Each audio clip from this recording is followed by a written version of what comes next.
অভিনয় আর ব্যক্তিগত জীবন নিয়ে সবসময় আলোচনায় থাকেন চিত্রনায়িকা পরীমণি।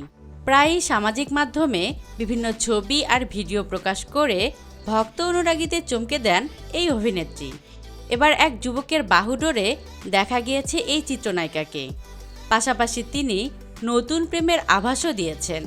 মঙ্গলবার রাতে ফেসবুকে একটি ছবি প্রকাশ করেছেন পরীমণি, যার ক্যাপশনে তারিখ উল্লেখ করে অভিনেত্রী লিখেছেন, প্রেম ফিরে ফিরে আসুক ভালোবাসা হয়ে। সেই যুবককে এখনও প্রকাশ্যে আনেননি অভিনেত্রী, কেবল তার হাতটাই দেখা গেছে। আর তাতেই নেটিজেনরা মিলিয়ে নিয়েছে দুয়ে দুয়ে চার। অনেকেই পরীর পাশে থাকা মানুষটি সঙ্গীত শিল্পী শেখ সাদী বলে দাবি করেছেন। কারণ হিসেবে এই গায়কের ব্যবহৃত হাতঘড়ির সঙ্গে পরীর পাশে থাকা পুরুষের হাতঘড়ির মিল খুঁজে পাচ্ছেন। এছাড়াও শেখ সাদীর সঙ্গে পরীমণির প্রেমের গুঞ্জন এখন জোর গতিতেই বইছে, যে কারণে নেটিজেনদের হিসাব মিলাতে খুব একটা কষ্ট করতে হয়নি। তবে বিষয়টি পরীমণি বেশ উপভোগ করছেন।